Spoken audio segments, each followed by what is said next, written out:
and she was living her best life. Yeah, you know what? College was a good time too, Tanya. Actually, that was my best 4 years in life because somebody else was paying my bills. My aunt was paying my bills, and all I had to do was go to school. Please, but the as I aforementioned, the best time in my life was when I was in Jamaica, and I guess that's why I have grown so fond of Jamaica. What's up, Quaker Alfonso? Quaker Alfonso. Yeah, Quaker Alfonso. That's a nice name. All right, y'all. What's up, Facebook? How y'all doing over there in Facebook land? Hey, long time no see. Talking about long time no see. I got my interview today, so You got your interview with here? Uh-huh. Oh, come on, Yeah. cool. It's the May the Lord be with you and all the answers come out right. So I got it in a few minutes. So I'm good. All right.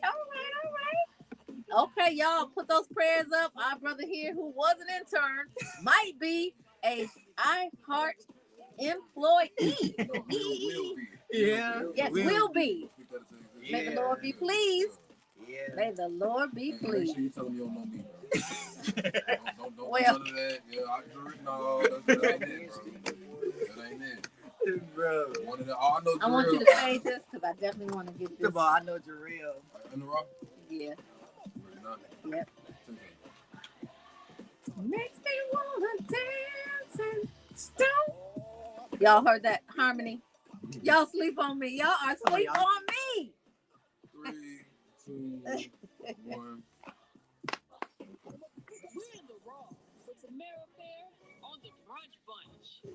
I was wondering who was going to be first to suggest this, and now I don't have to wonder anymore because State Representative Cam Buckner wants part of the Dan Ryan Expressway named after the Reverend Jesse Jackson. A proposal for the Illinois General Assembly could soon honor the legacy of civil rights leader Reverend Jesse Jackson by renaming a major stretch of Chicago's Dan Ryan Expressway after him. State Representative Cam Buckner of Chicago has introduced legislation that would designate a portion of the Interstate 9094 between 47th Street and 95th Street as the Reverend Jesse Jackson Memorial Highway. What an amazing tribute.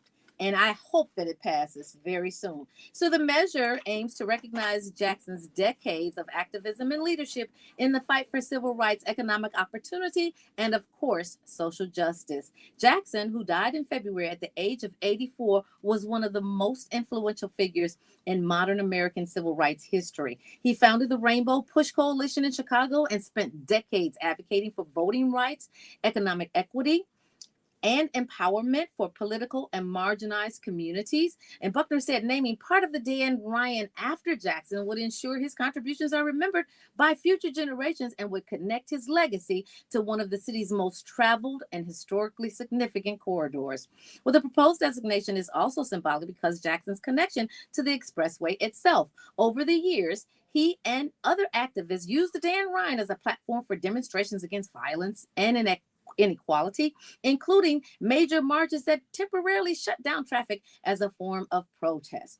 Those events highlighted the expressway not just as a transportation route, but as a powerful stage for social activism and public attention to community issues. Under Buckner's legislation, the Illinois Department of Transportation would be authorized to place commemorative plaques along the designated stretch of the highway to mark the tribute. The law would allow those plaques and memorial markers to be funded through private donations rather than state funding. Because I know I was thinking, who's going to pay for it? I would definitely contribute to it, though.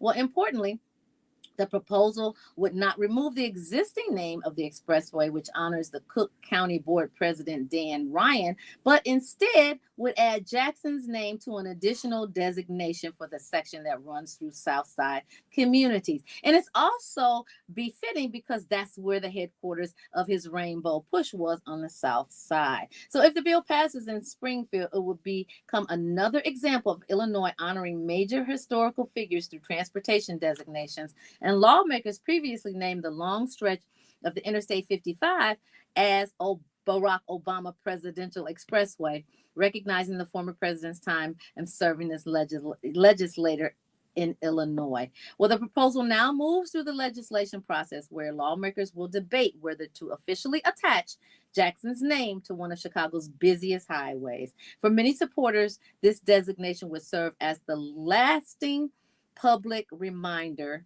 of a leader who spent decades working to expand opportunities, and his home base was right here in Chicago. I love that. Congratulations, Cam Buckner. I can't think of any legislator that would vote no. I wouldn't be surprised if it was unanimously voted into law. Y'all, put the pressure on your legislators because it doesn't just have to pass the House, it has to pass the Senate too. And I'm not talking about U.S. Senate, I'm talking about Illinois Senate. So when we get the bill number, we will pass it on to you. You go on the website and then you can actually put on your statement, and it could be anonymous, but proposal. The proposal is you want to be a proponent, not an opponent of it, because public opinion matters when they're considering passing different bills. Well, I, for one, will go a little bit slower down that stretch of the Dan Ryan, but you know the Dan Ryan, you got to keep your head on the swivel because it ain't no punk. But anyway, y'all, we're gonna keep it moving right here on Inspiration 1390.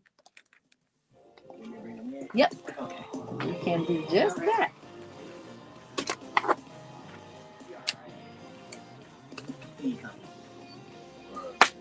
What's up? Hey, how are you? Good to see you again. How are you? You can sit there if you like. I saw your billboard Where? on 57.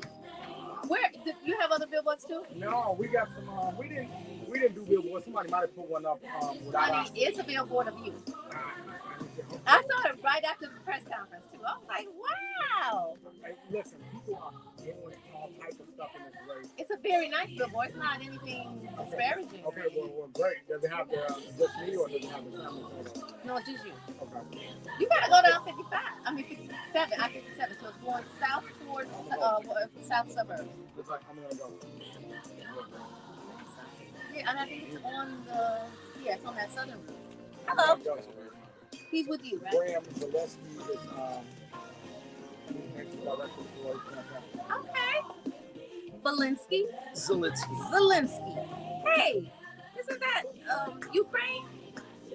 Zelensky. It's Polish. Isn't that the It's leader like of it. Ukraine? It's like it. Oh, it's like it. It's the same kind of neighborhood. Like, Nice. You want that to be his cousin so bad. Slavic. You want that to be your cousin? Well, then it's your cousin. Now, if you were in the black community, it's your cousin. your my cousin. My cousin. Yeah, that's your cousin. There was a police captain, Zelensky, from Area 5 that some people know, and I'm like, I don't claim him. You don't. Well, You're picky about who you claim, well, as you should be. it didn't seem like it seemed like he did some nice stuff. So I tried to.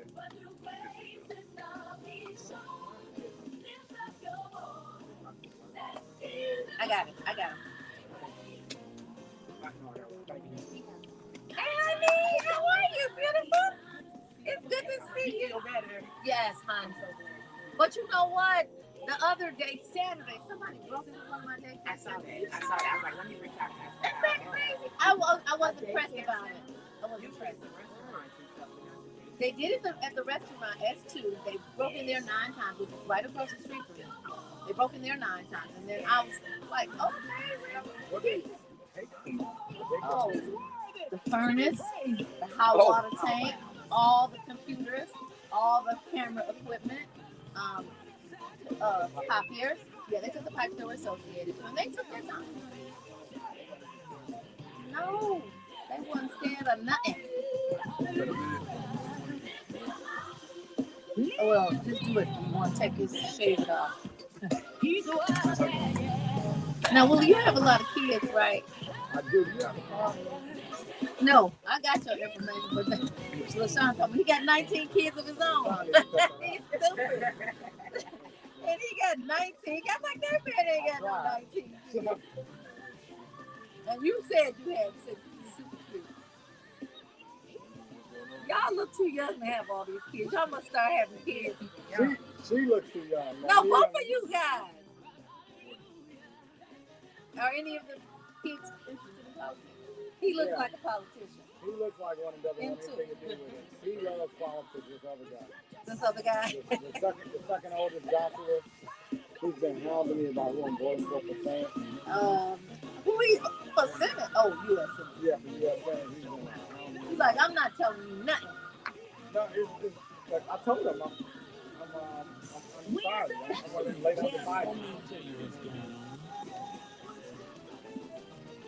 Well, at the top of the hour, I told you that this political landscape in Illinois has been something for the books, y'all. But we have had the opportunity and now the honor of having join us today, Senator Willie Preston. I want to be specific about senator because a lot of people are just starting to realize there's U.S. Senate and then there's state Senate. He is the Illinois state senator. And of course, as I aforementioned, Willie Preston, who represents the 16th district. And since taking office in 2023, Senator Preston has been a strong voice for the community advocacy of public service. And he's now running in the Democratic primary for Illinois for the 2nd congressional district in the upcoming, and I mean, when I say upcoming, I mean around the corner upcoming, March 17th upcoming 2026 election. He's here today to talk to us about his campaign, his vision for the district, and the issues that matter most to voters. We want to give a big brunch bunch welcome to Senator Willie Preston. Well, thank you. I feel so at home. Yes, you are. Well, I won't start this interview without recognizing a giant from our community, a hero, the late, great Reverend Jesse Jackson Sr. Just want to continue to give honor to God for gifting him with us, and his entire family continues to be in my prayers and as well as my family. But, you know, you gave me such a beautiful introduction. I will only add that I'm just honored to serve my people. I never intended to be an elected official. I never intended to be a politician. I started my career as a janitor. My wife and I were those teen parents from the south side of Chicago that weren't supposed to be productive members of society because, as my grandmother said, we was coding too young. Colton. Coding, if you're from the south. But, you know, you never know. And God had his hands on my life. And so I joke on the campaign trail, but it's true. Every time I walked in the house, it seems like my wife had something to tell me, that she was pregnant. And so I walked right back out the house, tried to find a different job. So I've been a carpenter.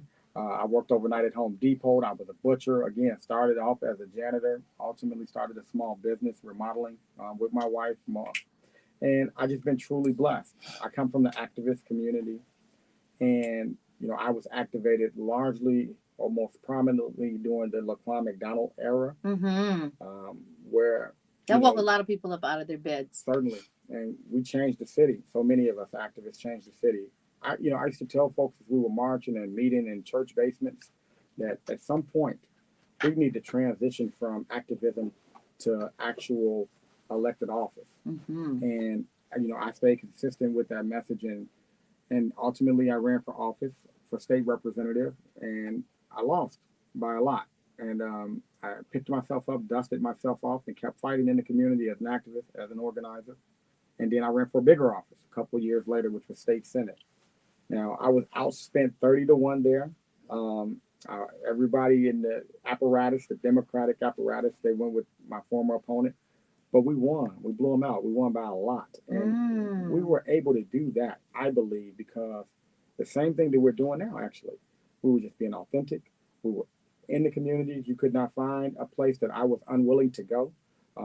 You know, I didn't look at the data sheets and just say, okay, it's not that many voters over there, I'm not going over there. I allowed myself to be guided by God, and he's guiding me now. You know, I feel incredibly blessed. I believe the people in the 2nd congressional district are looking for a fighter, and that's who I am. That's what I've been. That's what you I've been definitely are a fighter, because when I tell you, you said something very, very powerful. When my wife told me each time that she was pregnant, I went out and got another job. So you got a lot of kids. That means at some point simultaneously, you had at least 6 jobs, right? Well, you know what? I don't care what the motivation is. It puts you here, and we are all beneficiaries of your service. And I say to people who have the courage to run for anything, that service, the call to service, is a calling. It's not a job. Sure. And when you have that conviction, it is definitely given to you by God, because a lot of times it's a very thankless job. A lot of people don't even know that they are supposed to or need to be or have the the vision that they are supposed to serve, and the people that they're representing don't respect that fact that you are serving. So again, it's a thankless job, but outspent 30-1. That's so encouraging because every race in Illinois seems to be saturated with candidates, right? And so we think from yesteryear that whoever has the money is going to win the seat, right? But that is not necessarily the case. So, Senator Preston, for the listeners who may not know your background, what do you tell them about your journey into public service that you haven't already shared in brief? Go to the details. I wanted you to dig deep, like literally at one point you had 6 jobs and then you said, you know what? I'm going to wrap this all up, button it up, and this is what I'm going to do. You know, I told my wife that I was going to run for state representative. At the time, I was trying to be like a super volunteer for my then state representative, and that state representative was not really welcoming to me. And I think that she at the time felt that she did. She knew I wanted to be an elected official because I didn't know anything about politics. So I just told her, hey, I want to replace you one day, and I want to volunteer with you. I didn't know that those were fighting words. No, you ain't supposed to say that. had no clue whatsoever. And so she didn't allow me to volunteer for her. And ultimately I did challenge her. And again, she kicked my little butt. But I learned so much in that election. And so again, a couple of years later, you know, I kept working. I kept organizing, kept doing things in the community, and then I ran for state senator, and we won big. Now I can tell you what I'm really proud of the work that we've done in the state senate, and this is in no way, shape, or form me attempting to run from this incredible opportunity that God has given me to serve my people. We're building a school for Black children right now. I'm asking everybody else to show me where they're doing that, where predominantly Black children are. Nobody's answered that call because it's not happening, unfortunately. We're also building a locally Black-owned grocery store on the south side of Chicago, K Fresh Foods. Shout out to Mr. Christopher Watts of the Kindness Campaign. He came down, he was asking for support, said it's going to take him years to do it. But he wanted to do something for the community. He wanted to close that gap and stop a food desert. And I told him, it's not going to take you years. We're going to get this done next year. And we got him $2.5 million appropriated from the state there, nearly $5 million for a school on the south side of my district. We're doing a mental health facility. Rahm Emanuel, who I was an activist against, closed 12 mental health facilities in the city of Chicago. We're opening up one on the south side of Chicago with our great partners there from the Greater Auburn Gresham Development Corporation. So there's a thing to my service. I want to build things. Now, again, my background is I'm a carpenter. And if elected to Congress, I'm going to make sure that we build a trade school because everybody's not going to go to college, and that's okay. I'm talking about building the next generation of builders, not just buildings. So carpenters, plumbers, electricians. You know what they do? Roofers. They pipe build fitters. families. They build communities. And that is what our community is destined to do. You know, we have been told that this is bad, that is bad, that's bad. Well, Pastor Hannah, my Pastor Hannah said, focus on the good. So you mentioned a minute ago that this is a thankless job. I'm going to push back a little bit. I have been so blessed and honored to focus on the good. And people are recognizing the good work that I'm doing. And whether they, say, I'm going to knock a door for you, I'm going to give you $1,000, or if they're able to do something like that, that's another thing. But people in our communities, they recognize good service when they get it. And that's why I'm so thankful for everybody in what I like to call the Sweet 16th District who continues to support our efforts. I'm telling you, the people on the south side of Chicago, they are appreciative to see this new era that I'm proud to be ushering in. But we actually got to get something for all this voting we're doing. If I'm elected to Congress, I'm going to build a level 2 trauma hospital because we need access to health care, and we can do it. So I'm running for Congress to tell 434 other members of Congress that all people in this nation matter, but Black people in America cannot be the bottom of any economic indicators. Home ownership, business startups, business retention, debt. We and our ancestors built the nation for free. And I think that we have gotten to such an era where we have been so accustomed to being so politically correct that we don't even vociferously advocate for ourselves, as if we have to apologize for wanting to do well. Mm-hmm. Now, I can tell you, I love all people. I'm supported by the police officers, who are largely a white organization. I'm supported by the firefighters, who are largely a white organization. And I don't change the tone or tenor of my advocacy when I'm in those rooms. And what I have found out is people just happen to respect people, even when they don't always agree with them, if they believe that they are telling them the truth. Mm-hmm. And so I say this in the rural parts of this district. I say the same thing in the most urban centers of this district, the same message. When I'm talking about building birthing centers on the south side of Chicago, I'm not excluding the rural women in the Kankakee area. I'm not excluding them because they have access issues in rural America, and they need to be able to comfortably have their children as well in comfortable settings and not driving 50, 100 miles And having the baby on the way. and having a baby on the way. So we're gonna address this in this country. If we're gonna send $40 billion to Argentina, then I can't use that language. We're gonna most certainly build Thank you for birthing that. centers on the south side of Chicago and American cities, in the rural America in Vermilion County. And I'll tell you, it's not easy. But God has told us that it's not going to be easy. I think it was Isaiah chapter 54, verse 17, where God spoke to us about having those weapons formed against us. Mm-hmm. He didn't say they wouldn't form, he just said they wouldn't prosper. That's right. And so the weapons have formed and through this political process. And they keep reforming them, don't they? They keep reforming them, but they never prosper. And when people ask me, where do I find the confidence? When all this dark money enters into these races and these people make up things and lies about you, I feel an anointment.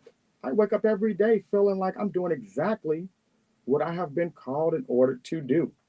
And as long as I wake up feeling that way, they're going to see Senator Preston smiling. And my family is proud of me. I'm proud of my family. We're a close family. We sit at the dinner table. We talk. We eat. We continue to get to know each other. And we're building something that I think is important for people to see.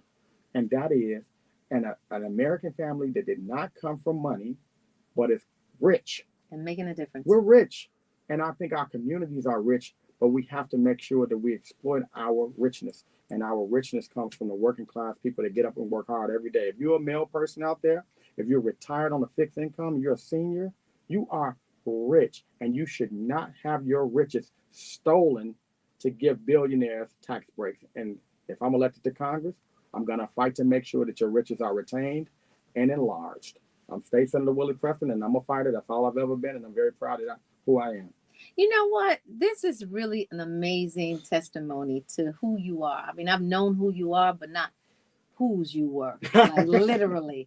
So, you know, a lot of people are asking, if you already have a job in legislation, why would you flip from one seat, a Congress seat or a state representative seat, to a Senate seat? They're asking that about different races. And so I'll ask you the same question. What is your motivation from flipping?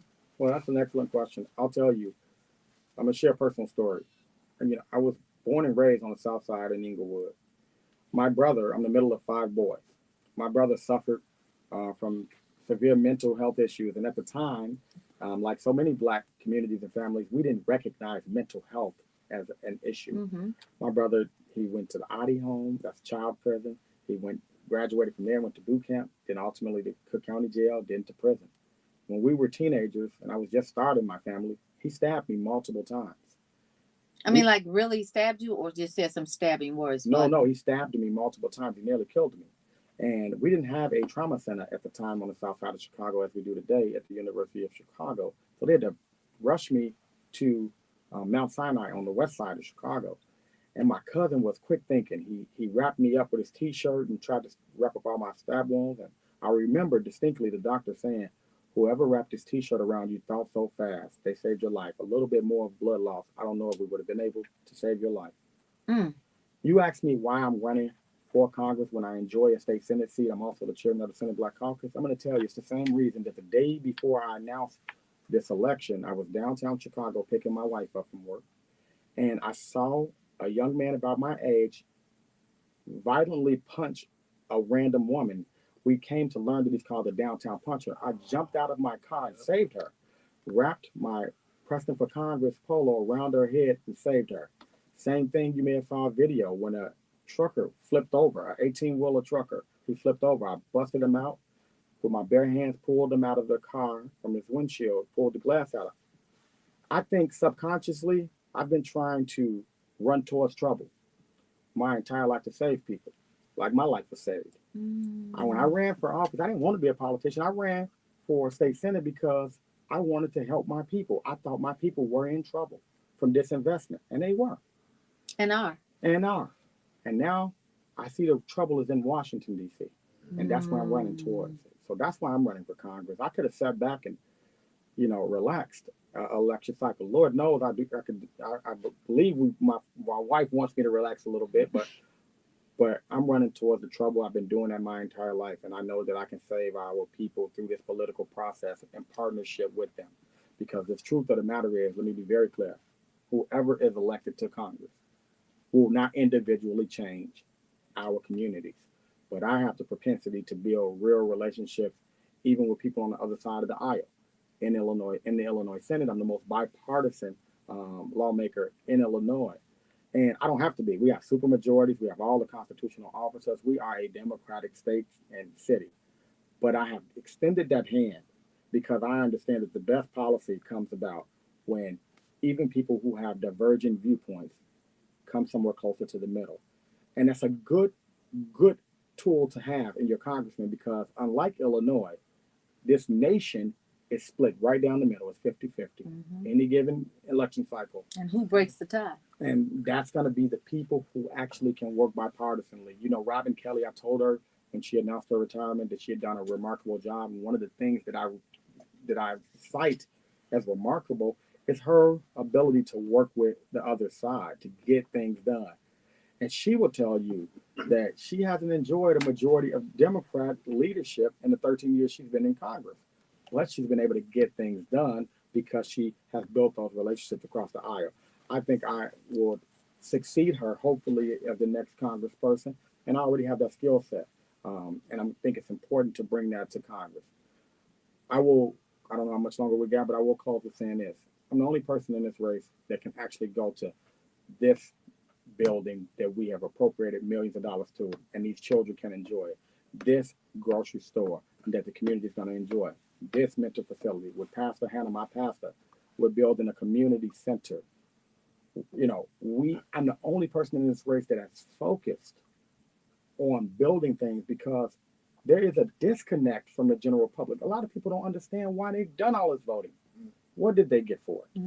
And so for me, I'm on a mission to show people that through government, we can truly improve people's lives. No, I can't change your entire life. Government cannot serve in all purposes. Jesus Christ is the one that can do all things. But government does have a role to play, and through it, I'm going to fight to make sure that we do improve people's lives. I know how to do it. As you've been talking, I've been checking off all my questions because you're just answering them without being asked. So I love that. So, but this race is really, really saturated, right? And it seems to me, I'm not talking about just your race. I'm talking about all the races that are going on in Illinois. But what distinguishes your campaign from the others in the Democratic primary? And why do you believe that you're the best candidate for the 2nd congressional district? The tagline, every campaign has a tagline, and mine, I believe, is the best. It's one of us.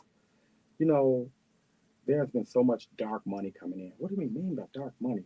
There are people who could not find the south side of Chicago on a map, Dalton, any of the 2nd congressional district. They couldn't find it on the map. Today, tomorrow, next year, they have no interest. But they're spending millions of dollars to purchase candidates as a result of one of the most terrible decisions from our Supreme Court, which was Citizens United, allowing them to come in with what they call independent expenditures. That's where a group bundles a bunch of money and they come in and they just start sending mailers and putting people on TV with these commercials. And usually adverse commercials. Oh, they can do whatever they want. They in this race for one candidate they spent around $6 million. Keith Aborff from California, Diane Cohen from Florida. All of these people, many of them are Donald Trump donors. Mm. And they're so savvy, they're so, I call diabolical. They're actually in a Democratic primary putting money behind one of my opponents. So if you see her commercials, they're so nice. I almost voted for her.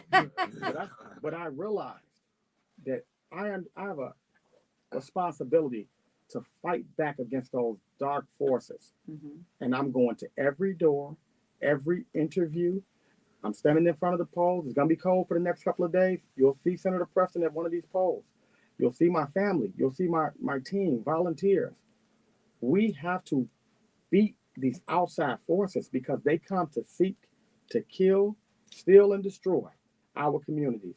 And why would we allow something like that? I don't believe we will. People are going to storm the poll. I'm asking people, punch 34 like Walter Payton for Senator Preston. Sweetness. Well, you know what?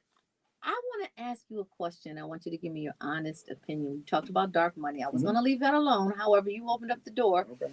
And when you buy something, what does that mean for the person who purchased it or the entity that purchased it? I mean, after this, I'm going to get lunch. I'm going to get some money, and I'm going to eat it. It belongs to me. You own it? I own it. If I decide to take it and throw it in the garbage, it's mine. Without eating it? I don't think that there's any difference in politics. And the troublesome part of this is that the very people that are spending this amount of money in these congressional district races, including mine, these are the people, they have one single issue. They want to take the country to war.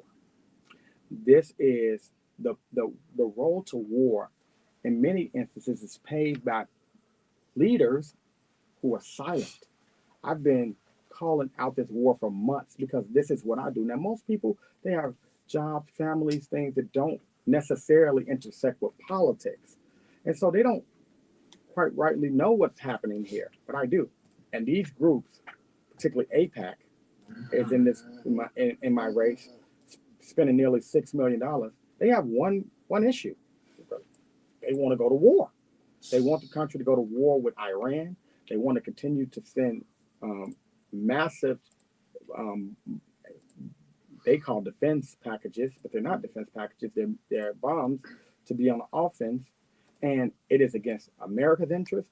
I honestly believe it's against Israel's interest, actually. But these people have so much money. And when they come in, they're not coming in to guess. Like, I've went through this process. I've met with them. I've met with so many other people. And we're all, as candidates, talking to these various groups who contribute to congressional races. And what I learned from them is that they're unique. When we're out here going through these processes with filling out questionnaires and having interviews, hi, I'm going to run for this, I'm running for this reason, we're looking for support. But they're one group, they don't support candidates, and they'll tell you flat out, we don't support candidates. We buy them. They're very, very direct like that. But the funny part about that, and I don't mean funny, haha, I mean funny, sad, is that generally the American people are not privy to that information. So I'm glad you pulled the Band-Aid off of it and exposed the wound. Because when you do have dark money, it does mean that you are owned, you're puppeteering. Someone is telling you what to do, and it's not your voters. Well, I'm glad you are not shrinking. I'm glad you are coming to light with it, because that education is beneficial to everyone that's listening. Now, let me tell you something about our loyal listeners. We have an 80% voting listenership, right? So look at God. Look at God. Look at God. So you came to the right place. You said all the right things. Now let's do the right thing, y'all. What's your punch number? Punch 34, like Walter Payton. That's right. Send the family man to Congress. That's right. You know what? I'm so excited that you came. Thank you so much for blessing the mic. Thank you so much for the service that you have so diligently done throughout your entire career. And let's look for more from you, from what you do. And bless your family and bless your road to success. Thank you. If I may, real quick, I don't go into any rooms without thanking two people. Thank you, Jesus Christ, for being the savior of my life. And thank my wife, Brittany, who is my goddess. I know that's right, y'all. And if all of you men didn't get that, if you ain't somewhere edifying your goddesses, she might not be home when you get there. In the meantime, we about to go home, y'all. It's time for us to get out of here. We always want to encourage you to keep Love 24 alive. Tell someone that you don't know, a perfect stranger, that you love them. Show someone that you do know how much you love them. Lead with love. Land on love. I love you, Brunch Bunch. Love you, Tammy. Believers, we love you. you. Baby Eminem, we love you too. Marcel, wherever you are, I hope that you know that you are loved, supported, and we are wishing you well. Y'all get out and vote.